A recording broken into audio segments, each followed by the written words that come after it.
Hi, Cameron. It's Wednesday, and I wanted to share a Bible study with you today. And it is, of course, this first week of the season of Easter, and that's a wonderful and joyous time in the life of the church. But this week, of course, we are deeply saddened as a church family at the loss of our brother in Christ, Mr. Fred Campbell, who passed away on the 10th and on Good Friday. And I think I had a good professor once who said that as Christians, we do not have the luxury of believing in coincidence. And I spoke with Mr. Fred a number of times before he passed, and he told me that he was ready to go. And just a few days before he passed, Miss Shirley reported that he had woken up singing, "Precious Lord, take my hand." I think it is not a coincidence that on the day we remember the Lord giving his life and rendering his soul up to the Father, that the Lord saw fit to bring Mr. Fred home on that day of remembrance. And so as we remember Christ's spirit was rendered up faithfully to the Father, I think we can with great confidence as a church know that Mr. Fred has joined the faithfully departed. And I have no doubt he is with the Lord, with his beloved daughter Debbie, and they are enjoying the fruits of a life faithfully and well lived. Now let me say a word about that. We are going to have a funeral for Mr. Fred tomorrow on Thursday the 16th here at the church. But this service is just for the family. I'm sure y'all can understand that in this time of social distancing, during this period of quarantine, we cannot invite everybody to come to the church to remember his life. And that, of course, is very difficult. I know many of you, well, all of us loved Fred. You could not love him. He was a wonderful fella and a good friend to all of us, and a faithful and stalwart pillar of this church. But we have to do what we have to do in these very difficult times. So tomorrow's funeral is just for the family. And I believe that one of the family members is going to live stream it over Facebook. But I don't have the details on that. I'm sure the family could inform you as to some of the details. I have spoken with the family, and we hope that by early August, if this has all passed us by and we're through this mess, that we would like to commemorate Mr. Fred's birthday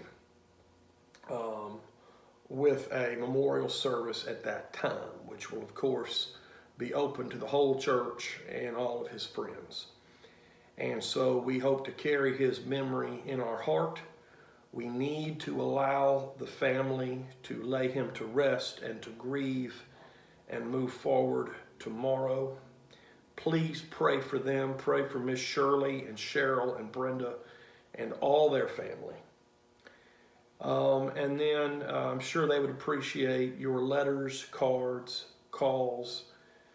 But we as a community and as a church family will gather together when we're able to celebrate the life of Mr. Fred Campbell, to remember his faith and work in the church and our community, and to give thanks for our relationship with him and his relationship with the Lord.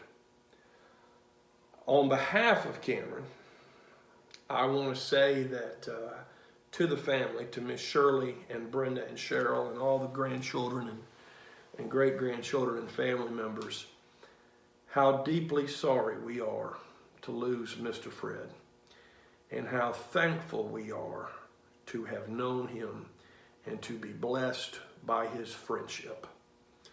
We love you, and we give thanks for all that you do in the life of our church and in our community. Now, that being said, I was thinking through what passage we might discuss on this first Wednesday of the season of Easter. And for us, I think at Cameron, losing Mr. Fred is a huge, huge blow. And it's, I think, compounded in its sadness by the fact that we can't gather together at the funeral. You know, we can't just give Miss Shirley a hug or see her at church. That makes it, I think, all the more difficult. And so, of course, the story that comes to mind, where we, I think, can understand that the Lord identifies with us, is, of course, the story of Lazarus, that Jesus himself was not present when Lazarus actually died, and then 4 days later shows up and raises him from the dead. That's an obvious choice, but the difficulty is twofold. Number one, we just had that passage in church, I think, on the 29th, so I've preached on that recently. We've talked about it. But second, that story ends with Lazarus being raised from the dead. And the Lord had the power to do so. And he raised his great friend Lazarus as a sign of the Lord's power, that people might see that sign and believe in Christ's power and authority over death. But Mr. Campbell is not going to rise from the dead at the funeral. And for many of us, I think for all of us, I mean, when we lose people, it's not the story of Lazarus. We don't get them back at the end of the story. In the Old Testament, the story that perhaps most parallels Jesus and Lazarus is the story of David and Jonathan. And so let's talk about them for a few minutes. We really meet both of them in the book of 1 Samuel in the Old Testament. And if you've never had the opportunity to read this part of the Bible, it really is fascinating stories. And it gives you, I mean, it's amazing, all the battles and political intrigue. It's fascinating. If you like, for example, The Lord of the Rings, you'll love reading Samuel through Chronicles. But I want to talk today about David's relationship to Jonathan. Now, most of you know David, of course, the son of Jesse, anointed by Samuel, kills Goliath as a young boy, but becomes the second king of Israel. And he was anointed as the king, which is important because he does not inherit the throne. He is first of his line, his hereditary line. The first king of Israel, as many of you will remember, is King Saul. Now, King Saul was of the tribe of Benjamin.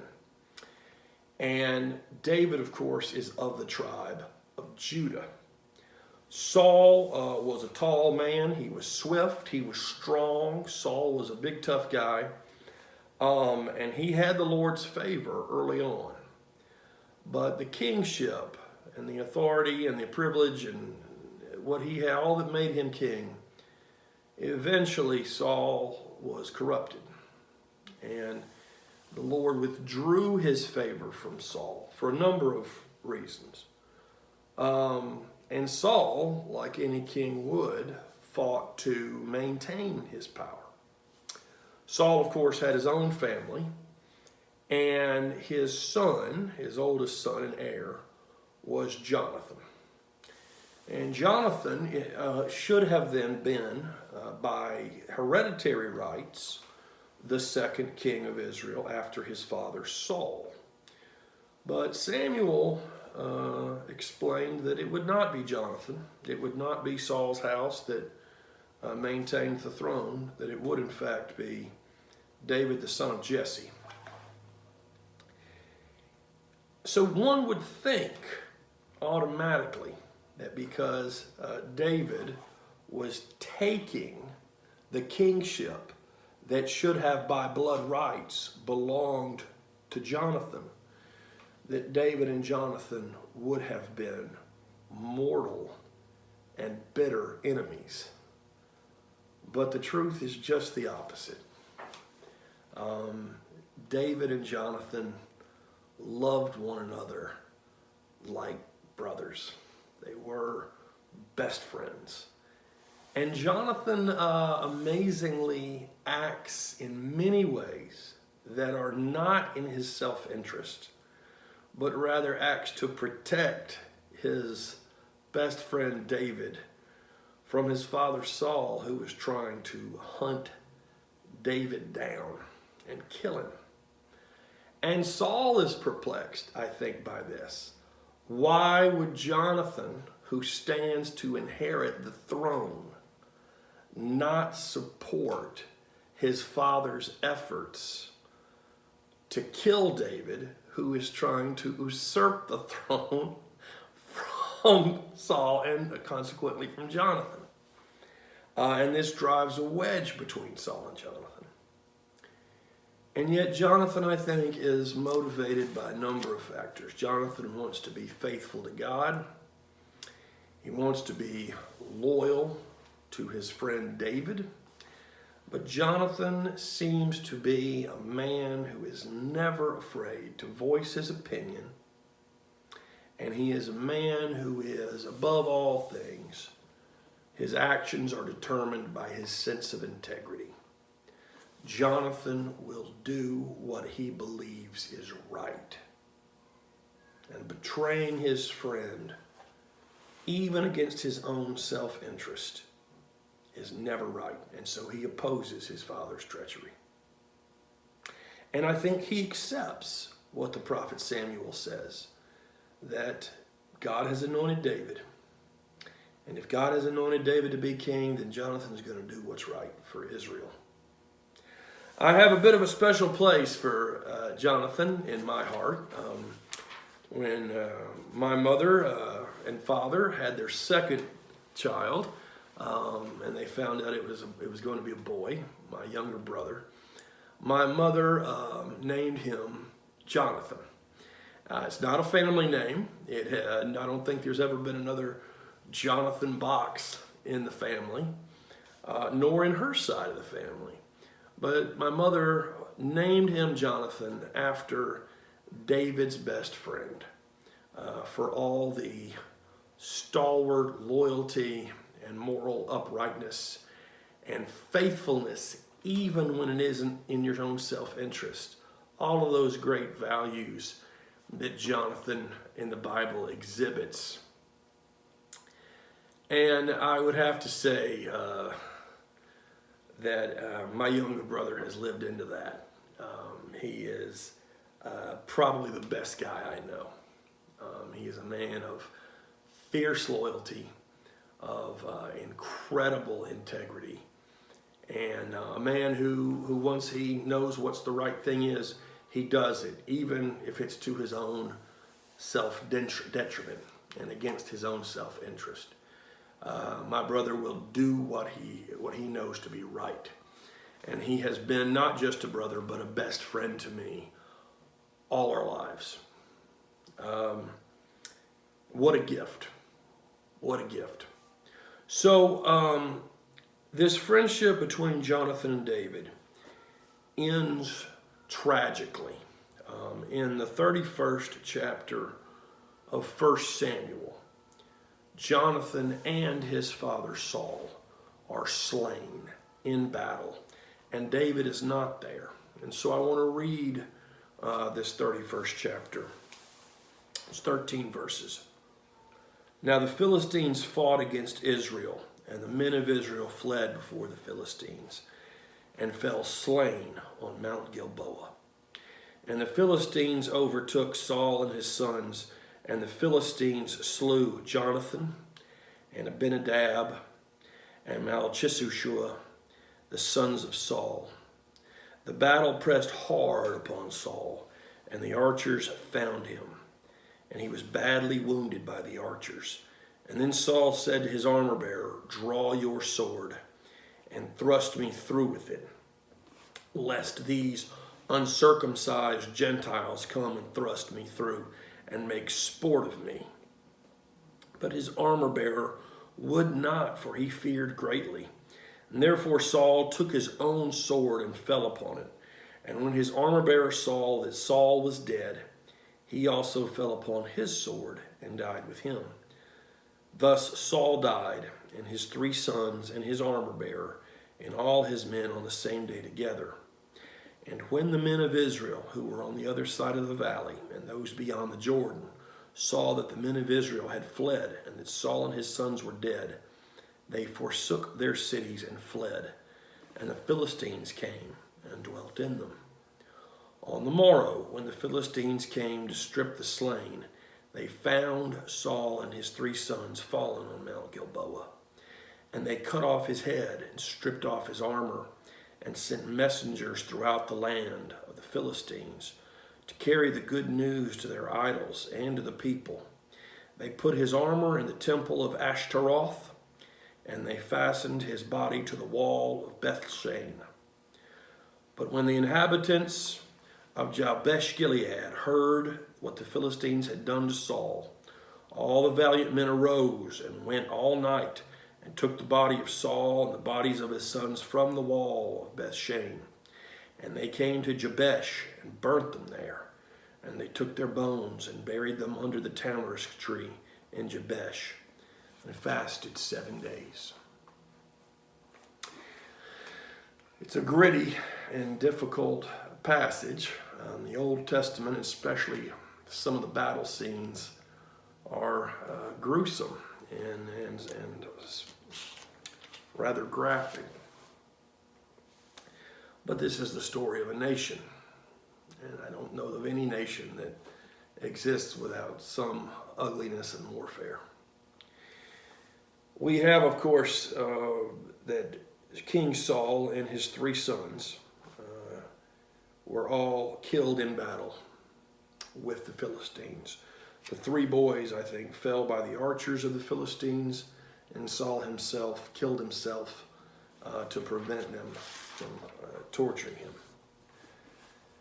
Now, David was not there. It says in the next chapter, this would be 2 Samuel chapter 1, after the death of Saul, when David had returned from the slaughter of the Amalekites, David remained 2 days at Ziklag. And on the 3rd day, behold, a man came from Saul's camp with his clothes rent and the earth upon his head. And when he came to David, he fell to the ground and did obeisance. And of course, David has to hear the news from this man about what happened to Saul and his son Jonathan. This is verse 4. David said to him, "How did it go? Tell me." And he answered, "The people have fled from the battle, and many of the people also have fallen and are dead. And Saul and his son Jonathan are also dead." And then David said to the young man who told him, "How do you know that Saul and his son Jonathan are dead?" You'll notice here that the man does not tell David by name, does not mention that Saul's other 2 sons are dead as well. He's telling him that the king is dead, but he's also telling him that Jonathan, the presumed crown prince, but also he knows your best friend. He's telling him, David, the king is dead, and your best friend is dead too. David kind of asks, "How do you know? how do you know?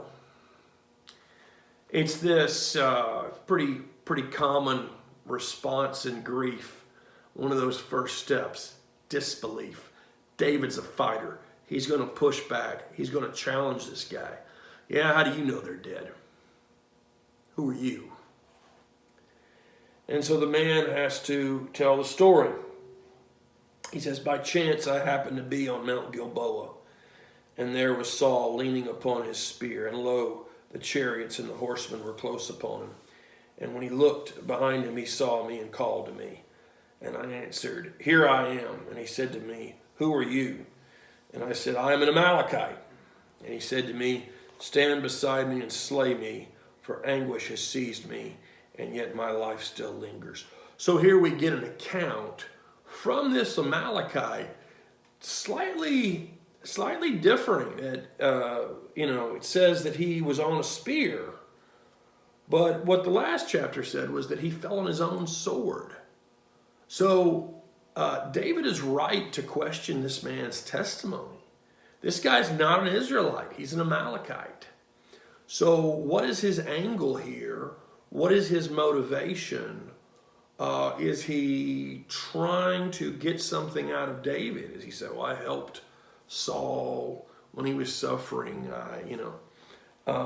what is his motivation for telling this to David?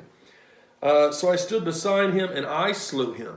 The Amalekites saying that he actually killed Saul as he was suffering, hanging from a spear, because I was sure that he could not live after he had fallen. I took the crown which was on his head and the armlet which was on his arm, and I have brought them here to my Lord.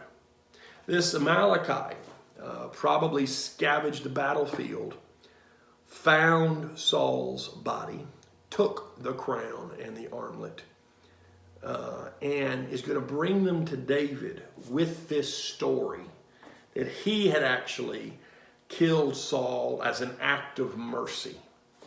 He's looking for a payout. He's looking for David to reward him. David took a hold of his clothes and rent them. So David ripped his clothes, which is a sign of grief. So did all the men who were with him, and they mourned and wept and fasted until evening for Saul, and for Jonathan his son, and for the people of the Lord, and for the house of Israel, because they had fallen by the sword. And David said to the young men who told him, where do you come from? And he answered, I am the son of a sojourner, an Amalekite. And David said to him, how is it that you were not afraid to put forth your hand to destroy the Lord's anointed? And this is a question. David has figured out there's problems with this guy's story. But even if it's true, what David is saying is, who do you think you are that you had the right to kill the king of Israel? The king of Israel was anointed by the prophet as God's choice. And this is one of the reasons that David doesn't kill Saul at multiple points in 1 Samuel. In all their wars, when David had the opportunity to kill Saul, David refrains from that at multiple points, because David's belief is God put him there, and God will remove him when God is ready. It's no one's right to kill Israel's king but God. David called one of the young men and said, go fall upon him. And he smote him so that he died. David had this Amalekite killed. And you may remember the old saying, don't kill the messenger. But in this case, this messenger was a liar and had probably stolen from Saul's body and was looking for some kind of a reward. Your blood be upon your head, David said, for out of your own mouth has testified against you, saying, I have slain the Lord's anointed. David lamented with his lamentation over Saul and Jonathan his son. And he said it should be taught to the people of Judah, behold, it is written in the book of Jashir. Now I want to skip down here because David sort of goes in this long poetic soliloquy about the whole nation should mourn the passing of Saul.